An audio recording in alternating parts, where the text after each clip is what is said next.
You are selling your home. This is a very exciting time. It's a nerve-wracking time. There's just so many things going on when you are selling your home. Now, before you accept an offer on your home, I'm going to go through a couple of things in the Texas real estate contract for you as the seller to be on the lookout for and be aware of before you sign anything. So, stick around.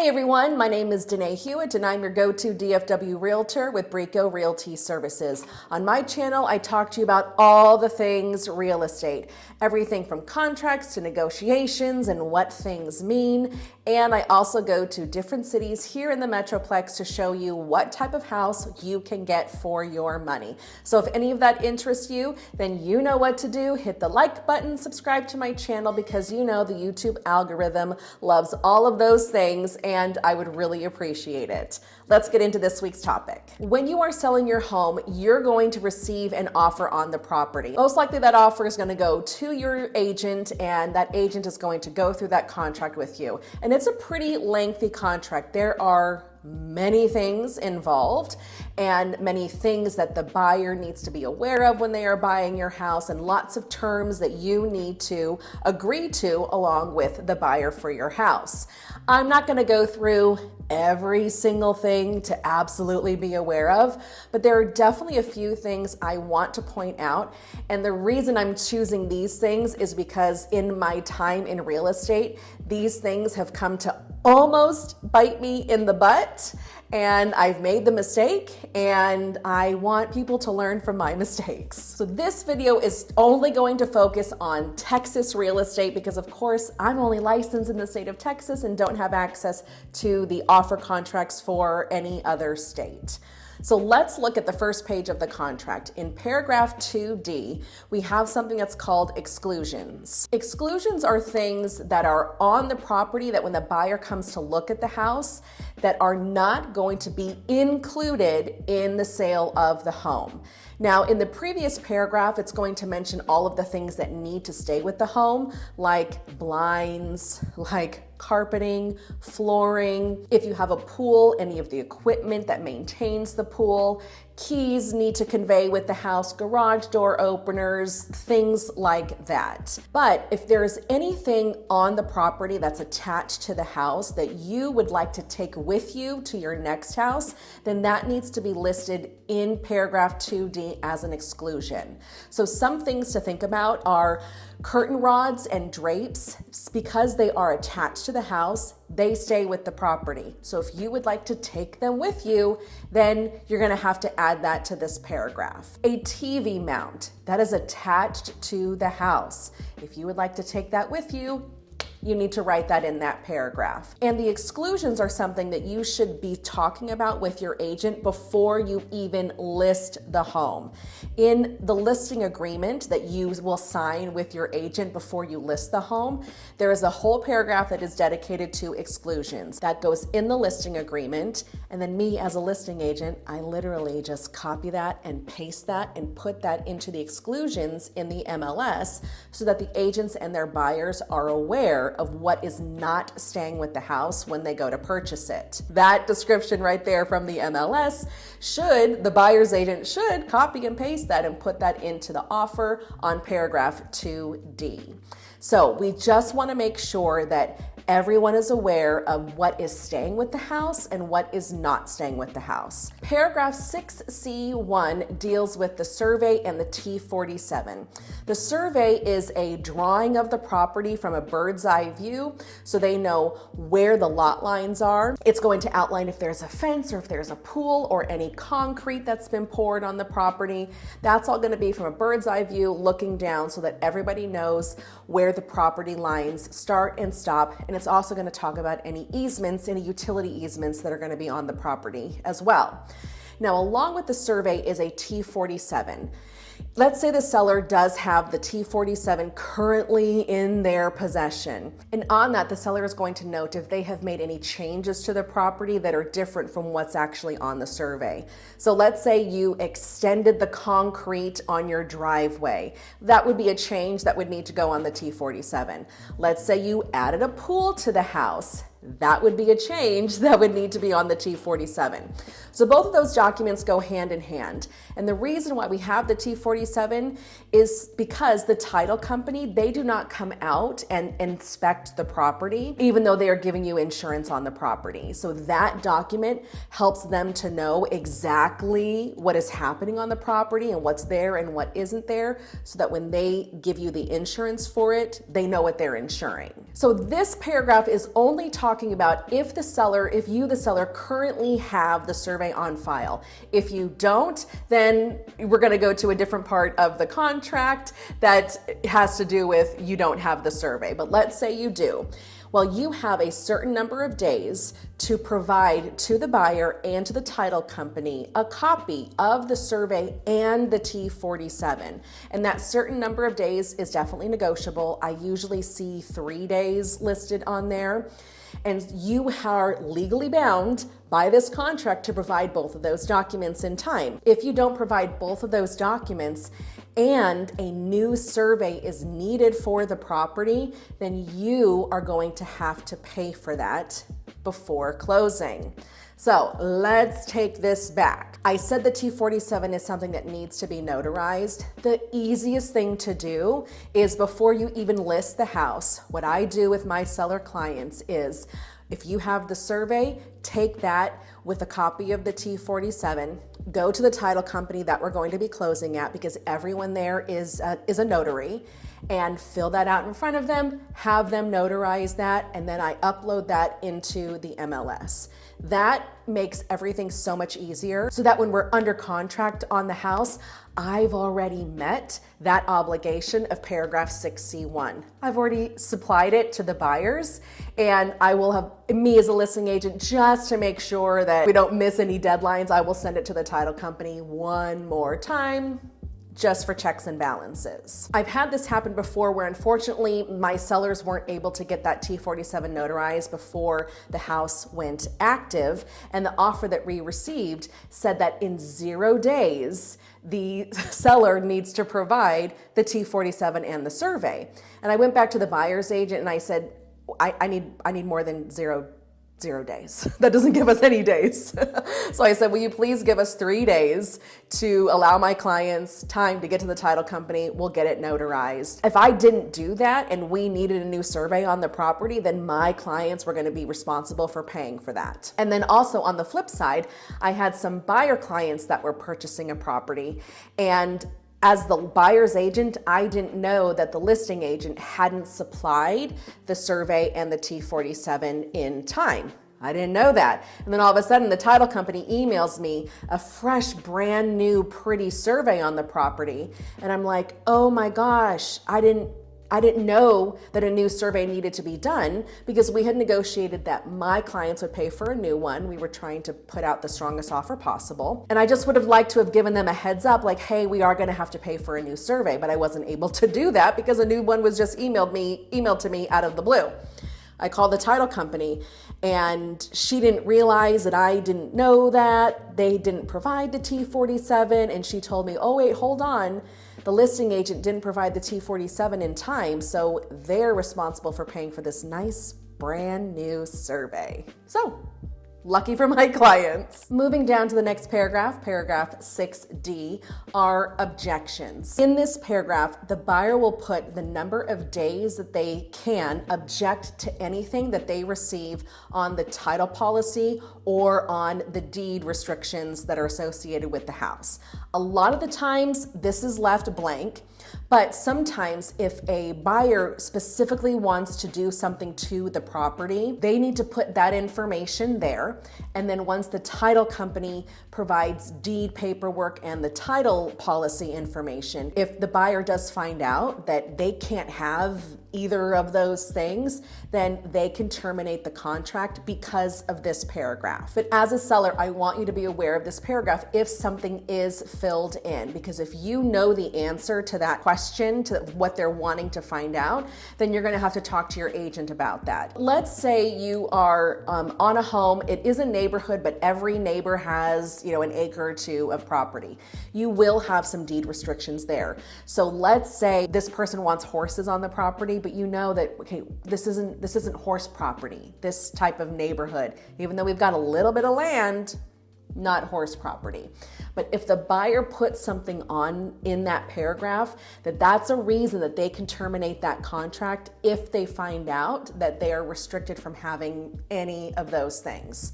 So as a seller, just make sure that you are aware of anything, if anything, is written in that paragraph. The next page is paragraph 7D1 is what I would like to focus on. And that's the buyer accepting the property as is. The next line below it is 7D2. If the buyer wants something fixed that they see when they go walk through the house, then they're going to put that they would want you to fix that at your expense. So let's say the fence is falling down and it's very obvious it needs to be put back up. A buyer could put that they would like you to put the fence back up right off the bat in the contract. Now, let's say there isn't anything that's super visible. I mean, it's just, house looks great, but they're going to mark 7D1 that they're going to accept the property as is. But as the seller, that does not mean that you are exempt from having to do any repairs to the house. Let's say you sign this contract with this buyer. They have their option period, which is when they're going to have a home inspector come in and inspect all of the things in the home that the buyer can't see. And they're going to review that report with their agent, and they're going to come up with a list of things that they would like you to fix at your expense. And so what's going to happen is the buyer's agent is going to submit to your agent an amendment, which is going to amend this paragraph, meaning they're not going to accept the house as is. They would like to accept it pending the seller fix at their expense items 1, 2, 3, 4, 5, 6. Whatever that is. So just to let you know, just because they select that paragraph doesn't mean that you're necessarily out of the woods in terms of having to fix anything with the house. Now, when it comes to fixing things with the house, I want you to pay attention to paragraph 7F. In this paragraph, any repairs that you are having done to the house, let's say you do agree to items 1, 2, 3, 4, 5, 6, they have to be done by someone who is licensed in that field of work or someone who is proficient in fixing these items. So what it basically means is unless you are a licensed plumber, you cannot fix the plumbing issue that the buyer wants you to fix. You have to hire a licensed plumber. And it also states that you do have to provide receipts so that the buyer's agent know who did the work, what work was getting done, and also a paid receipt that the invoice was paid in full so that the plumber can't come back and say, I did the work was never paid for, and then they put a lien on the property. No. We need paid receipts for everything. So if you are a very handy person and you do a lot of the repairs around your house, when you are selling your house, you're going to have to pay someone else to do these things because that is stated in the contract.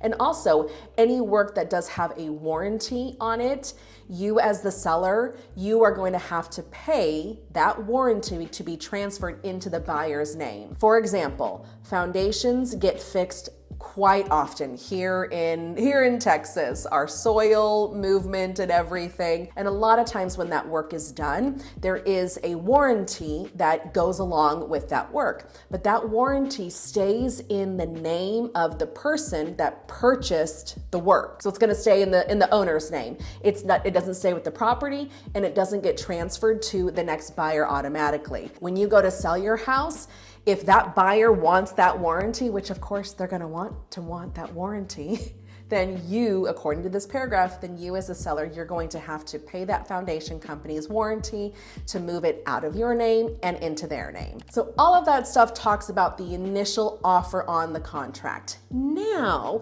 If the offer comes with another document called the third-party financing addendum, this means that the buyer of the house is using a third party, they're getting a mortgage, to pay for this house. And something that you and your agent absolutely have to be aware of is what interest rate is being put on this third-party financing addendum. The first page of this addendum talks about all the different types of financing, and every single paragraph has an empty space for the interest rate that the buyer is anticipated to get on the home. So let's say they put a 7% interest rate on there. You are signing that you will sell this house and you are in agreement that this buyer is going to get a 7% interest rate or lower to purchase the house. But let's say that interest rates are at 7.2% and your agent doesn't catch it and you don't catch it because you don't know. It's not really your job to know what interest rates are. It's really your agent's job. But let's say both of you don't catch that and the buyer can't get an interest rate of 7%. They're going to get an interest rate at 7.2%. Well, according to this paragraph, they can terminate the contract because they can't get a 7% interest rate. That is a way for them to get out of the contract. That's, I don't know. It's kind of sneaky. And how I really learned about this is I had a buyer client, I had an approval letter from their lender with an interest rate on it. And that's the interest rate that I put on the third party financing.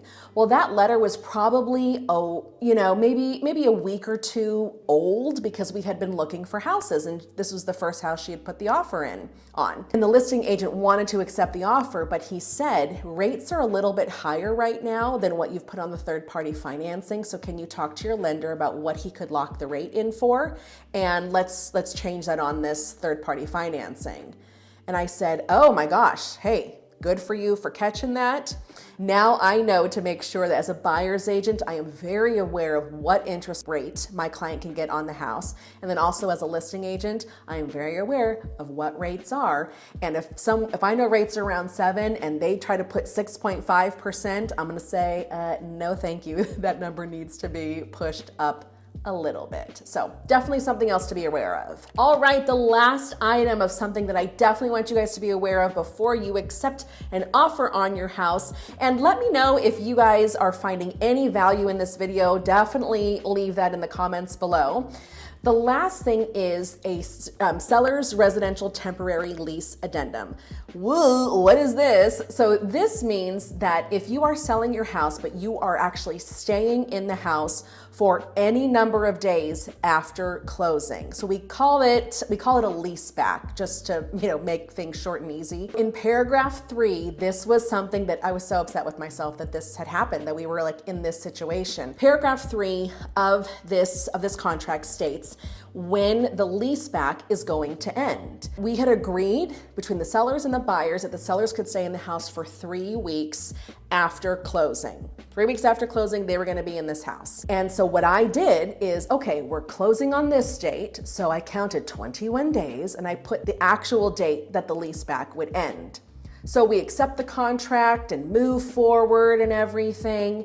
And then something popped up on the buyer's credit, a debt popped up on their credit, and it changed their debt to income ratio, which means they risked getting approved for the loan. The lender was going to do something that's called a rapid rescore, which takes 21 days to rescore the credit once they paid off this debt. Well, 21 days meant that we were closing on the date that the lease back ended, which means that my clients would not get any days in the house, not even 3 days to pack up and move. And unfortunately, this buyer's agent was not a great agent to work with. And I hate saying that. I hate saying that. They would not budge. They said, nope, too bad, so sad. Your clients cannot stay in the house for any number of days. After everything is in place, we're not changing. It was not my finest moment. I was very stressed out. I lost a lot of sleep over this. So now definitely make sure that with my sellers that we put on paragraph 3 that the lease back terminates X number of days after closing and funding, because we don't have to put a date in there. We could put 21 days after closing and funding. And the reason you do this is that if closing gets pushed back a day or two or 3 weeks, then the lease back doesn't start until that home has closed and funded. That was definitely a mistake I learned early in my career, and I'm glad that I did, because now I am on the lookout for it moving forward. Well, there you have it. Those are the 7 things that I want you to be aware of as a seller before you accept an offer on your house. Did you learn something new? Is there anything that I missed? Leave that in the comments below. And if you are looking to relocate to the DFW area and you don't have a fantastic agent to help you do that, then my contact information is in the description below. Please reach out. I would love to help you find your home here in DFW. And go ahead and check out that next video right there. It's gonna be a good one. All right, have a great day, everyone. We'll see you next week.